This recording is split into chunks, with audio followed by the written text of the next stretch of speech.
सर्वप्रथम महर्षि वाल्मीकि ने 100 करोड़ श्लोकों की रामायण बनाई और भूमिका के लिए उसे भगवान महादेव के सामने अर्पित कर दिया। भगवान महादेव ने वो 100 करोड़ श्लोक की रामायण पढ़ी और उसके बाद तीनों लोकों में बराबर बराबर 3 हिस्से करके तीनों लोकों में बांट दिए। 100 करोड़ के 3 हिस्से किए गए तो 1 करोड़ फिर भी अंत में, क्योंकि 99 करोड़ होते हैं, 33 करोड़ तीनों लोगों में बढ़ गए। 1 करोड़ श्लोक फिर भी बच गए। 1 करोड़ श्लोकों को वापस उन्होंने 3 भागों में बांटा। इस प्रकार से 1 लाख श्लोक बच गए। 1 लाख श्लोकों को फिर से 3 भागों में तीनों लोकों में बांट दिया तो 1000 श्लोक बचे।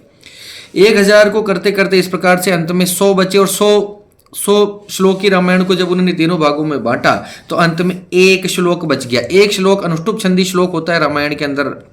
वाल्मीकि रामायण में अनुष्टुप छंद के श्लोक चलते हैं।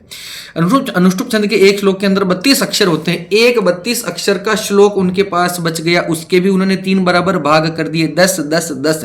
अंत में सिर्फ 2 अक्षर बच गए, एक शब्द बच गया। 2 अक्षरों का एक शब्द बच गया। पता है 2 अक्षर कौन से थे? रा और मैं। राम शब्द उन्होंने अपने स्वयं के पास रख लिया, स्वयं के जप करने के लिए।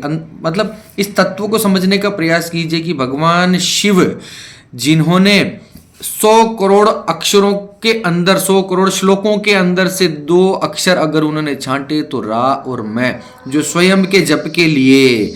सीधा सीधा समझिए कि राम कोई सामान्य शब्द नहीं है, परब्रह्म परमात्मा का सूचक है। भगवान शिव स्वयं कहते हैं गौरी मैया से। गौरी मैया जब उन्हें पूछती है कि दुनिया भर के तंत्र और मंत्र और आपने सारा मुझे ज्ञान दे दिया, सकल ब्रह्मांड का सारे 7 लोगों का आपने ज्ञान मुझे दिया, लेकिन अब मुझे कोई ऐसा मंत्र बताइए, ऐसा शब्द बताइए जो इन सबसे ऊपर हो, या उसको जपने मात्र से मैं सारा ज्ञान, सारी मंत्र, सारे देवी देवताओं को प्रसन्न कर सकूं। तो वो तब भगवान शिव कहते हैं राम रामेति रामेति रमे रामे मनोरमे सहस्रनाम तत्तुल्यम राम नाम वरानने। है सुमुखी पार्वती, मैं तो राम राम राम निरंतर इस परम मनोहर राम नाम में ही रमण करता रहता हूं, जो कि 1000 नामों के बराबर है। सहस्र नाम तत्तुल्यम राम नाम वरानने।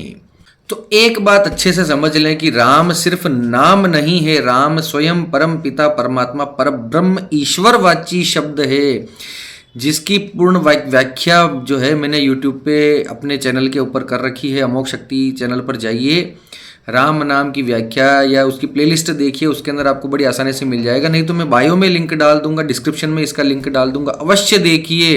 राम नाम मात्र एक शब्द मात्र नहीं है, आपका जीवन बदलने की क्षमता रखता है। निरंतर राम राम राम राम जपते रहिए, आपका जीवन किस तरह से परिवर्तित होता है देखिएगा, करके देखिए, हवाबाजी नहीं है। Thank you.